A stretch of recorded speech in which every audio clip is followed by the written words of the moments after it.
I want to welcome you to the Ask Jeff YouTube channel. Here's today's question. Exodus chapter 30, verse 16, Matthew 17, 24 through 27.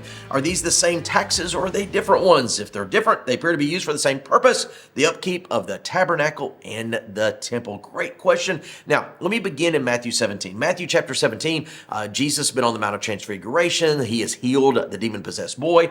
And it's at that point where he is questioned by his disciples and the public at large about what is called tribute money. Now, here's what's interesting about tribute money. A lot of different areas here.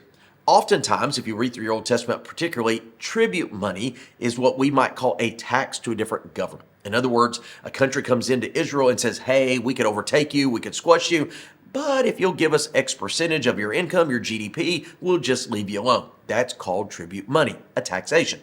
There's also internal tribute money, which, yes, in some cases could be used for the temple, the tabernacle, etc. All right. In the context there of Matthew 17, again, context, I think it's leaning a little bit more toward the government side than it is the, quote, faith side. Here's where the distinction is. In Exodus chapter 30, they're establishing the tabernacle. They're building the infrastructure there in the priestly, their garments, and the money that is collected there is strictly for the purpose of the tabernacle.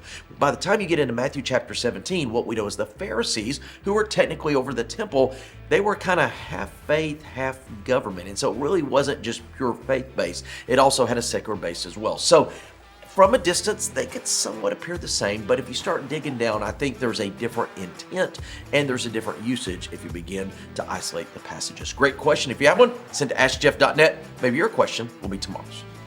Thank you so much for being a part of our daily question here at the Ask Jeff YouTube channel. I want to encourage you on a few things. Number one, if you have a question to ask, submit it to askjeff.net. Eventually, we'll get around to your question. Secondly, we'd encourage you to subscribe. That way, each and every day, Monday through Friday, you get a reminder of our question of the day. And last but not least, I want to remind you that on Wednesday evenings, live at First Baptist Church of Opelika, fbcopelika.com, we do a solid hour of Ask Jeff where we dig into the questions more than just 60 or 90 seconds. Sometimes we take the entire hour. All that being said, askjeff.net is where you submit a question to this channel each and every day, Monday through Friday.